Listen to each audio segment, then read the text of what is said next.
Welcome back. Discussion को आगे बढ़ाते हैं। वकील साहब, ये तासुर कैसे खत्म आपकी हुकूमत, और ये एक बहुत भारी, एक मेरे ख्याल से एक अब आपके शोल्डर पे जो है ये एक बहुत एक हैवी एक लोड है कि इस रिफॉर्म्स की आड़ में जिस तरह से कहा जा रहा है कि एक हाइब्रिड निजाम का एक ये प्रोविजनल कॉन्स्टिट्यूशनल ऑर्डर आप लेकर आने मांग रहे हैं, जिससे अदलिया की आजादी जो खुद मुख्तारी है उसको खत्म करने की कोशिश की जा रही है, जिससे कल को और आज जिस तरह बलूचिस्तान हाईकोर्ट बार एसोसिएशन के सदर भी कह रहे थे कि ना आपका इदारा रहेगा, ना अदलिया का इदारा रहेगा, ना मुकन्नना का इदारा रहेगा, तो कुछ भी नहीं पीछे बचेगा, सब खत्म।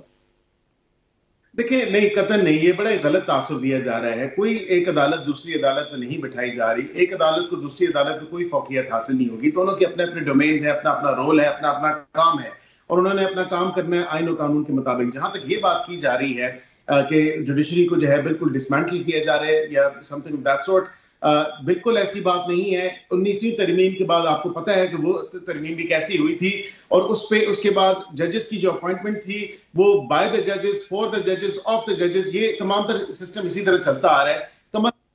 मैं तो ऑन रिकॉर्ड हूं, अभी नहीं, कई दफा मैंने कहा कि हमें एज ए रबर स्टैंप के तौर पर इस्तेमाल किया जा रहा है। हमारी मीनिंगफुल इनपुट कहां है? दुनिया पूरी के ममालिक उठा के देख लें, अमेरिका इंग्लैंड देख लें, जहां की मसाले और जहां के कानून हम लेके आए हैं, वो तमाम तर वो ममालिक जो है उसमें उनकी कांग्रेशनल हियरिंग्स भी होती हैं, उनकी सेनेट कॉन्फर्मेशंस भी होती हैं, और इस निजाम में भी अगर आप देखें तो कुछ टाइम पहले की 2-3 दिहाई पहले भी अगर आप देखें तो ये सिस्टम तब तक तो मिलिट्री डिक्टेटर्स भी अपॉइंट करते रहे हैं, और अल्हम्दुलिल्लाह अब हम पूरे सिस्टम को क्लीन अप कर रहे हैं और एक बेहतर तरीके से उसके अंदर रिफॉर्म्स भी ला रहे हैं। तो कम चीज का तो देखा जाए कि पार्लियामेंट सुप्रीम है। अगर पार्लियामेंट सुप्रीम है तो ये कोई इस मामले में तो नहीं है कि हम की अपॉइंटमेंट के ऊपर कोई बिल्कुल वो हमारा इनपुट नहीं ना हो, हमारा रोल ही ना हो, और लोगों के जो कॉमन मैन की केसेस हैं, जिस कॉमन मैन को हम रिप्रेजेंट कर रहे हैं पार्लियामेंट। वकील साहब, again I always put this question in front of you कि कॉमन मैन इस लेजिस्लेशन जो आप करने जा रहे हैं इससे वो कैसे उसको फायदा हो रहा है? मैं लेकिन additional secretary Supreme Court Bar association के शहबाज खोसा साहब भी इस वक्त हमें ज्वाइन कर रहे हैं, मैं उनका भी इंपुट लूंगी। आज he was also part of the convention, और मैं चाहूंगी अकील साहब की जो बात थी जिसमें शहबाज खोसा साहब, अस्सलाम वालेकुम, thank you for joining us.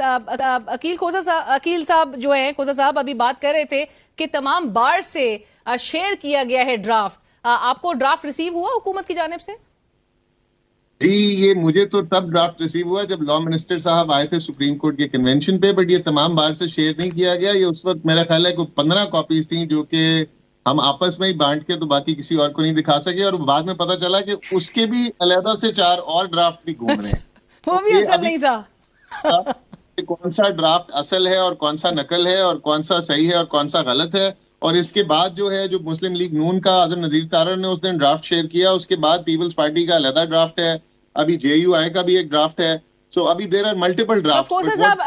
Aqeel साहब says they're almost nearing a consensus. So ये consensus hopefully, क्योंकि 17 तारीख को नेशनल असेंबली का इजलास कॉल किया गया है, गालिबन 18 या 19 को अकील साहब कह रहे हैं कि ये टेबल किया जा सकता है ये बिल। वुकला बरादरी और आज इस तरह की तकारीर हो रही थी कन्वेंशन में, क्या करेगी ऐसे में, क्या लाएअमल होगा? देखिए, वुकला ने तो बता दिया है कि वो क्या करेगी। वुकला तो इस आइन पे और इस कॉन्स्टिट्यूशन के पीछे स्ट्रांगली सीसा पिलाई दीवार की तरह खड़े हुए हैं। ये आइन जो है, मैं बड़ा आज PLF के लोग आए बीच में और उन्होंने कुछ डिस्ट्रप्शन करने की कोशिश की, वो भी हमारे भाई हैं। देखें, ये कानून जो है, ये कॉन्स्टिट्यूशन जो है, ये जुल्फिकार अली भुट्टो ने बनाया, और इस कॉन्स्टिट्यूशन को हम एक होली प्लेस पे कंसिडर करते हैं। ये इतना इंपॉर्टेंट है। और ये लेकिन आज उन्हीं के नवासे, और हम अभी डिस्कशन में बात भी कर रहे थे, उनके नवासे ने आज ट्वीट भी किए, बिलावल भुट्टो साहब ने, और उन्होंने सिंध हाई कोर्ट के उस ऑर्डर का हवाला दिया जिसमें 26वीं आईनी तरमीम से मुतालिक जो पिटीशन थी उसके खिलाफ उसको डिसमिस, इसको रिजेक्ट कर दिया गया है कोर्ट की जानिब से। तो किसी टेक्निकल वजह से उसको, अगर किसी पिटीशन को कन्विंस नहीं कर पा रहे आप हुकूमत को। मैं आपको बड़ी सिंपल सी बात बता देता हूँ। ये कॉन्स्टिट्यूशन जो है, ये 1973 में आया। अगर आपको याद हो इस कॉन्स्टिट्यूशनल का बैकग्राउंड क्या है, कि ये कॉन्स्टिट्यूशन से पहले आसमा जिलानी केस भी आया, और ये वो कॉन्स्टिट्यूशन है जहां पे फॉल ऑफ ढाका हो चुका हुआ था, जहां पे एस्टेब्लिशमेंट नाम की चीज ही कोई नहीं थी। आपकी 91,000 की फौज जो है वो यरगमाल थी, और ये उस बैकग्राउंड में जहां एस्टेब्लिशमेंट की कोई इन्फ्लुएंस नहीं था, उसमें भी साल लगाया भुट्टो साहब ने। भुट्टो साहब इसको 2/3 से उस वक्त पास करवा सकते थे।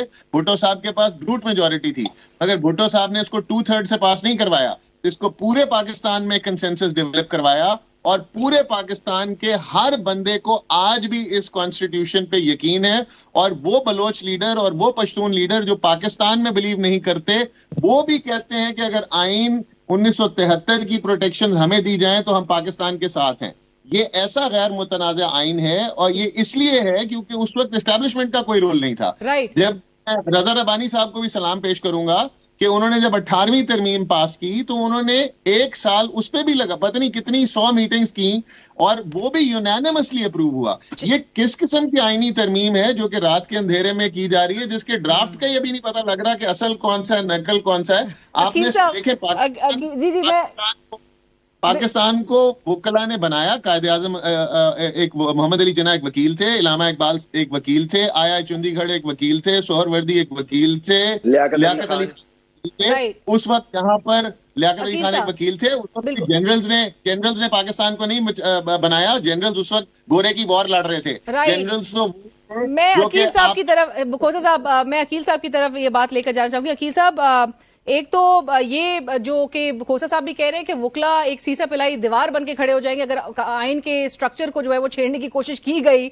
दूसरा ये हामिद खान साहब भी आज कह रहे थे कि सुप्रीम कोर्ट और हाई कोर्ट की मौजूदगी में अगर तो आईनी अदालत की बात करने वाला या तो लाइल्म है या बदनीयत होगा। सो हुकूमत अपने आप को किस कैटेगरी में प्लेस करना चाहेगी? और दूसरा ये भी बता दीजिएगा जरूर कि जस्टिस मंसूर अली शाह साहब की नोटिफिकेशन कब सामने हुकूमत लेकर आ रही है, सर, कब जारी कर रही है? बिकॉज उस पर भी बड़ा सवाल उठाया जा रहा था आज इवन कन्वेंशन में भी कि आपने तो फेयरवेल डिनर जो आउटगोइंग चीफ जस्टिस साहब है उनका रुका हुआ है अभी तक। नहीं, कोई फेयरवेल डिनर रुका नहीं है और उनको फेयरवेल डिनर उनका अनाउंस हो चुका है और उन्होंने खुद ही डिक्लाइन कर दिया है। लेना जहां तक बात तो नए चीफ जस्टिस साहब देंगे ना। हमारी डेडलाइन जो है वो जाहिर बात है 24 तारीख है।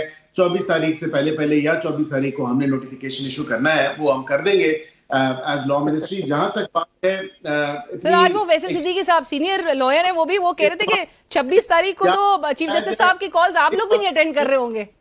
या तो ये बताया जाए खोसा साहब की तरफ से कि ये कॉन्स्टिट्यूशन एक सीक्रेट बुक है जो आसमानी सहीफा है जिसको बिल्कुल छेड़ा नहीं जा सका या छेड़ा नहीं जा सकता। इसके बेसिक स्ट्रक्चर को नहीं छेड़ सकते, हक नहीं रखते हम अपनी जो भी विजडम है। सर जुबैरी साहब कह रहे हैं आप बेसिक स्ट्रक्चर को नहीं छेड़ सकते कॉन्स्टिट्यूशन के, नहीं छेड़ सकते, यही जजमेंट्स है सुप्रीम कोर्ट की। और हमारे साथ जितनी इलेक्टेड बॉडीज हैं वकला की, वो सारी हमारे साथ खड़ी ये खरीद लिया इनको।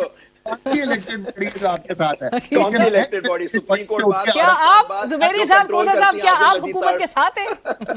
नहीं, बिल्कुल नहीं है। हम तो बड़े हैरान हुए क्योंकि ये बार सुप्रीम कोर्ट बार और पाकिस्तान बार जिसमें खोसा मेंबर है, उसका एडिशनल सेक्रेटरी है सुप्रीम कोर्ट बार का, पूछ लीजिए कि उस बार ने इस साल पूरे साल किया क्या है। दूसरी बात है किस आईनी मसले पे उन्होंने सुप्रीम कोर्ट बार में खोसा, और ये हमारे जो सिंधु साहब हैं सिर्फ 2 मेंबरान वही कुछ बोलते रहे। अकील साहब हमारे साथ इस वक्त आप मौजूद नहीं है, वो जा चुके। भाई साहब, मैं एक सवाल आपसे जरूर पूछना चाहूंगी। 17 तारीख को आपकी जो वो चेंबर अपील है वो बहरहाल फिक्स हुई हुई है सुबह 9 बजे, और उस मैं भी हैरान हूँ कि चेंबर अपील सुप्रीम कोर्ट के 3 मेंबर बेंच के सामने लगी हुई है। मैं तो अभी शशो पंच में पड़ा हूँ, जिसकी सरबराही चीफ जस्टिस काजी फाइज ईसा साहब भी कर रहे हैं। माशाल्लाह। सो आप आर्ग्यू करने का इरादा रखते हैं जुबैरी साहब?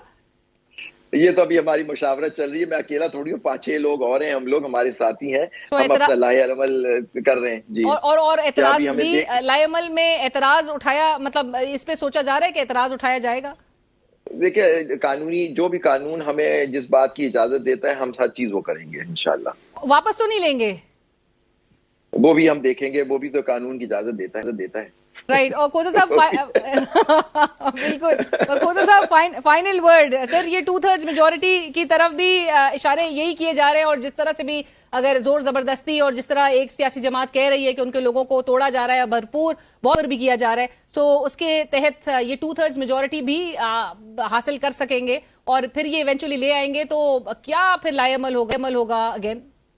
देखें, this will be just a piece scribbling on a piece of paper. ये 2/3 मेजोरिटी ना कोई मेजोरिटी है जो कि चोरी शुदा वोट्स की क्या मेजोरिटी, क्या इनकी ये मंतक है कि वो चोरीशुदा वोट्स पर बेसिक स्ट्रक्चर ही कानून का चेंज हो जाए। क्या ये सब एक ऐसे चीफ जस्टिस के लिए नहीं किया जा रहा जो इस वक्त बिल्कुल जलील हो चुका हुआ है? और इस वो वक्त कह रहे हैं कि हुकूमत ने तो कहा, बैरिस्टर अकील भी कह रहे थे कि बिल्कुल ऐसा तासुर गलत है और ये एक सियासी जमात की जानिब से एक बैक्ड एक प्रोपेगेंडा या एक एजेंडा उनका हो सकता है। ये 25 से आगे मौखर कर दें। इनको आखिर ऐसी कौन सी जल्दी है? इन्होंने 18 को ही करना है और इन्होंने काजी फायद ईसा की रिटायरमेंट से पहले ही सब कुछ करना है।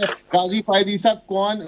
ये वही काजी फायद ईसा है जो अभी आपने देखा कि पूरे कराची के बाहर के हॉल के अंदर वहां पर उनको किस तरीके से उनको किन अलकाबात के साथ उनको नवाजा जा रहा था। Which is very unfortunate, बहुत कंट्रोवर्शियल उनको बना दिया गया है और मौजूदा हुकूमत को नेचुरली इस चीज का क्रेडिट जरूर जाता है। But thank you so much Khosa साहब, जुबैर साहब, thank you for joining us.